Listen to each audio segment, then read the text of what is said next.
A whole messy attack would have never taken place. Let's see. Okay, folks, let's get started. I'm not sure what we're doing here. I'm going to check. Genos had ordered the attack, responsible for the disastrous first wave.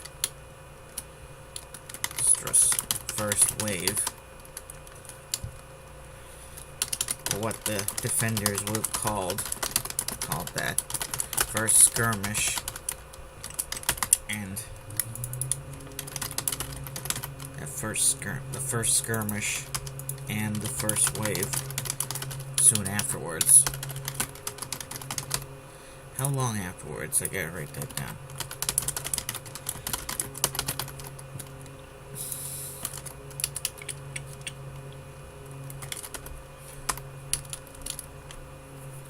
The attack had been from all sides.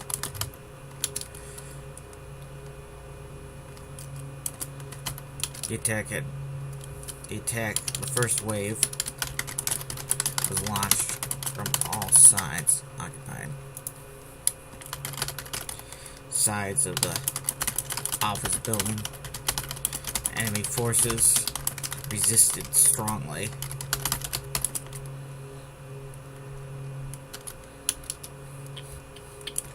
Kahan is among the casualties in the first wave, not the first skirmish.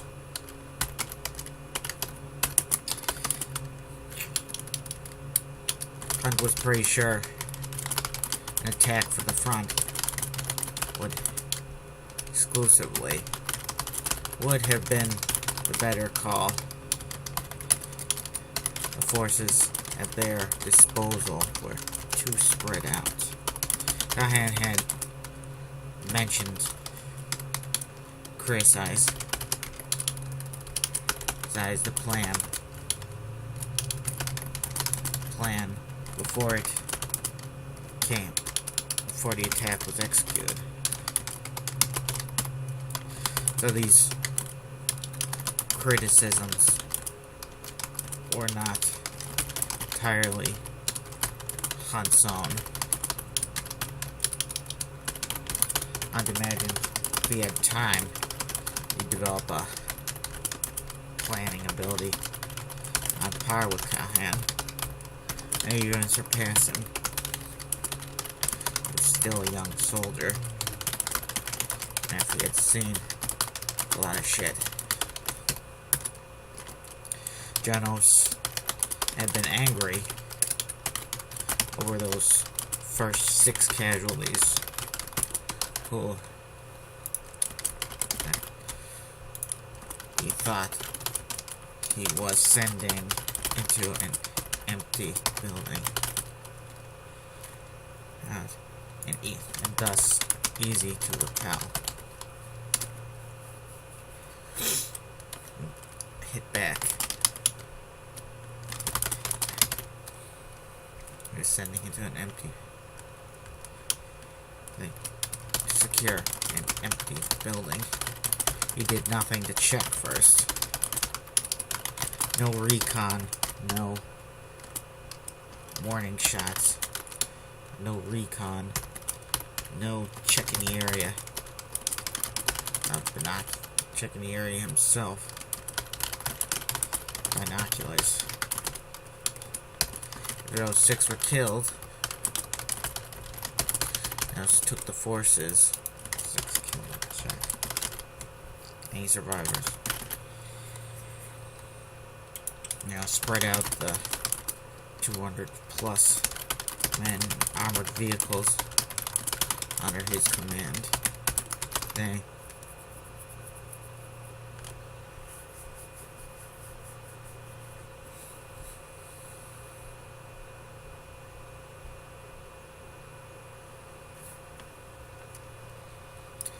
hit the city.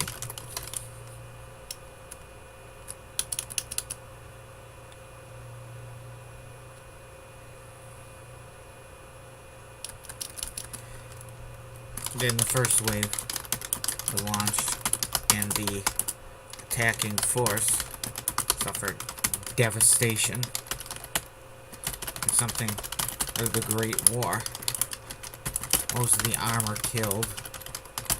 Over 100 men dead. And at least 50 wounded.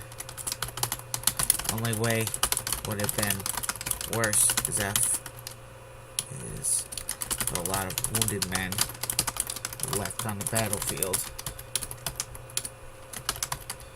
Just dying in the night air.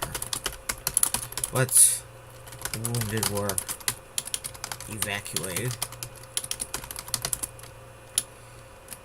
Okay.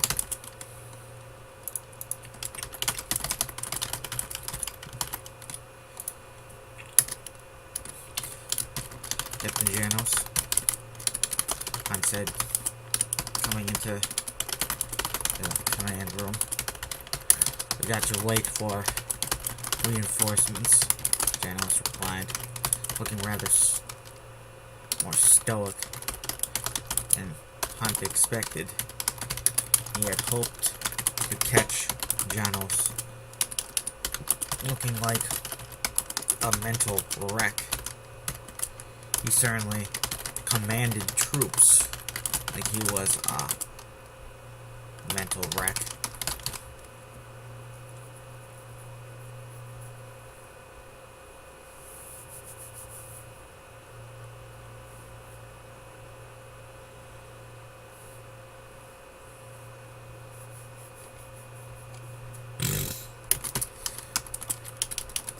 We're getting tanks.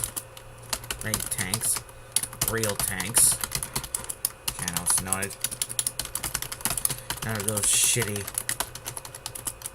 tankettes or light tanks that have been obsolete since the Golden Civil War.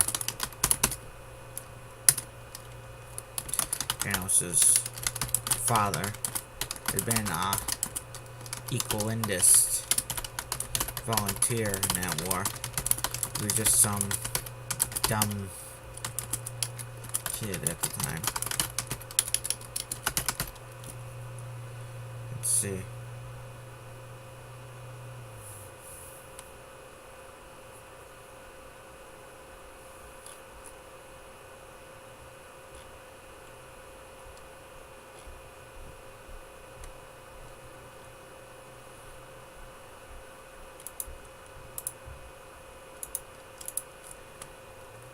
Janos, unfortunately, had the look of a man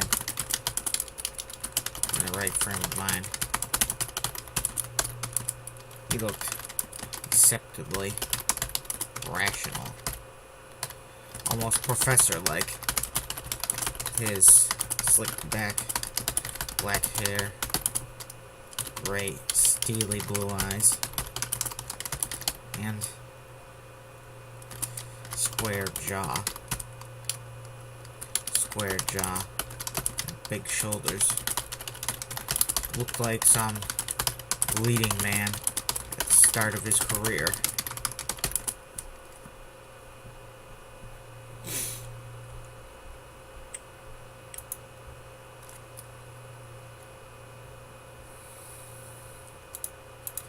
So check panicking at intro. At the time, and Janos was already born,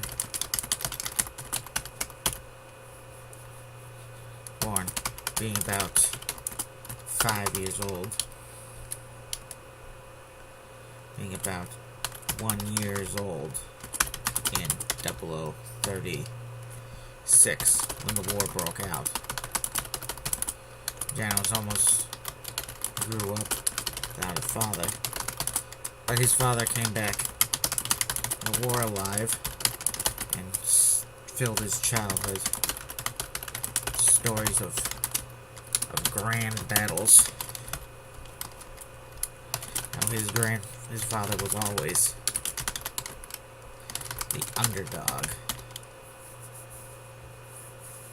Was always the underdog. Facing blood tanks, flying some Megalinian planes. At the same time that the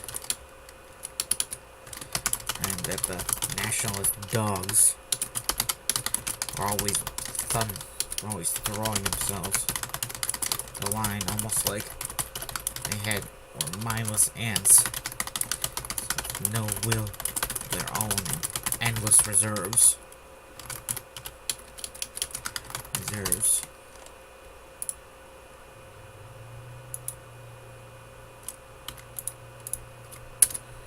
Janos,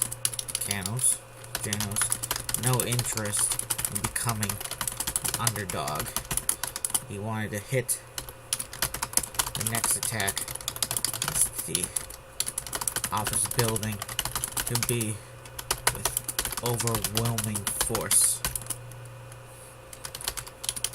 Tanks and good 300 or so infantry.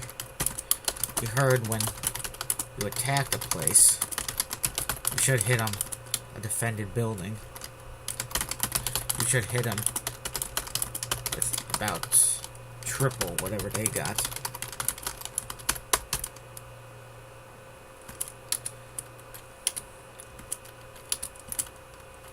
Failure to blamed the failure of the first attack on not having triple, not having that overwhelming advantage.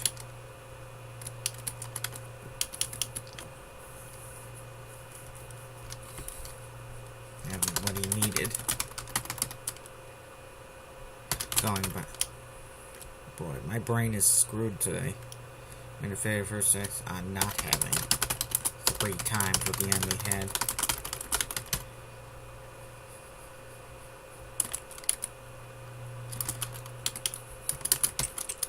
The enemy have barricaded the front of the building, and the entrances to the building. Journals noted. We got to get engineers explosive to the entrances so they can blast their way in. The infantry and tanks will provide this cover.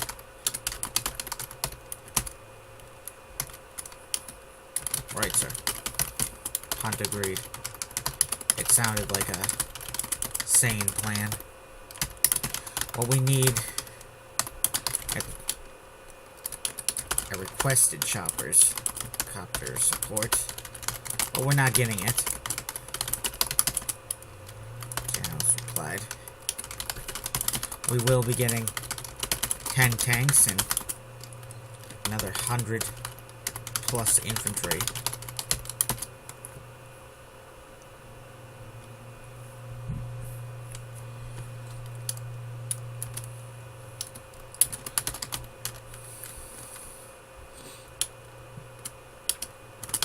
Once the engineers breach entrances, our infantry storm in and clear the place out. Engineers will look for any explosives. Sir, could I make a suggestion? Janos asked. Please, go ahead. Hunt said that, not Janos. Janos replied politely. The officer might have been incompetent, but at least he had friendly. I thought. We have some excellent shooters in our squad. Please let us use them as snipers to keep the enemy pinned down at the windows. Hunt said. Who in your squad do you have in mind?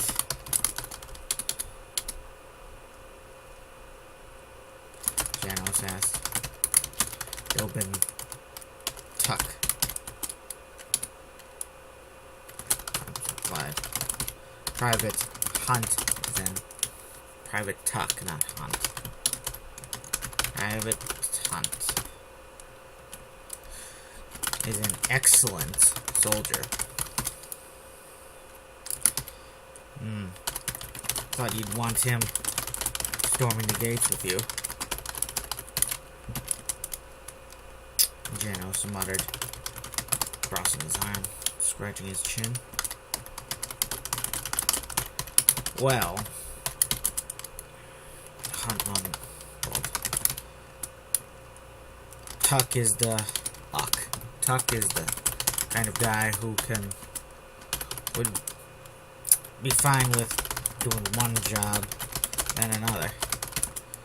I'll tell him to provide sniper support. And then he'll be advancing with us. The rest of us. After we get in. Sounds good. Very good. Sounds like a good plan. Hunt agreed. I will. Janos said, I will give them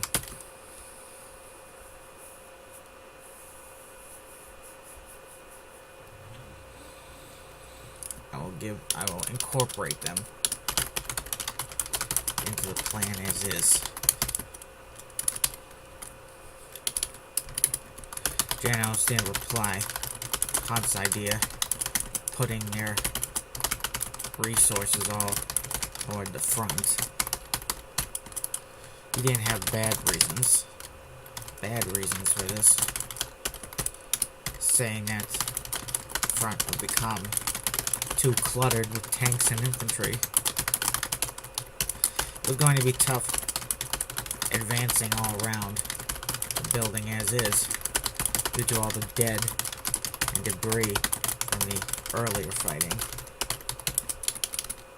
Nobody wanted to accidentally run over some guy who actually wasn't dead, even though it was pretty certain they were gone at the moment. They were gone. The medics claim anybody bleeding out there was likely gone already, even if they still had a weak pulse to them.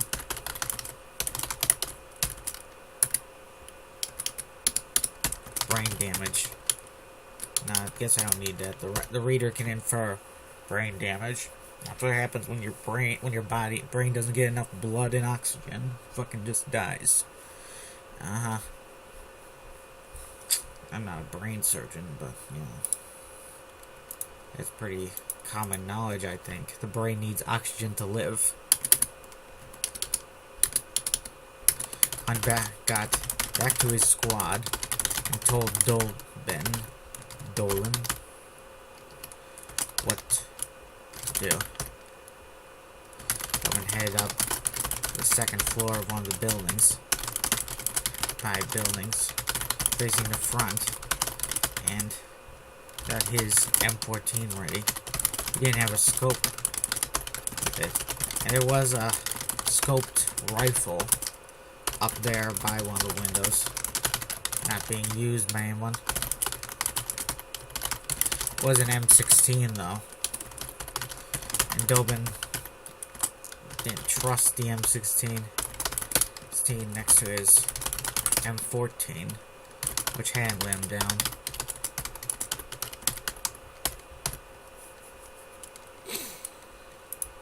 M16 can't go on first. Dobin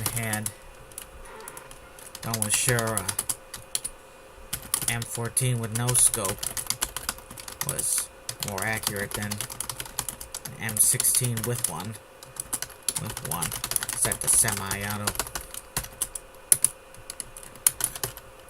I saw plenty of targets, windows about the front, and when the shooting And when the order came, the second wave to begin, he started shooting him, hitting him. His faith in the M14 was not misguided. The second wave, 1:15 p.m. Is that right?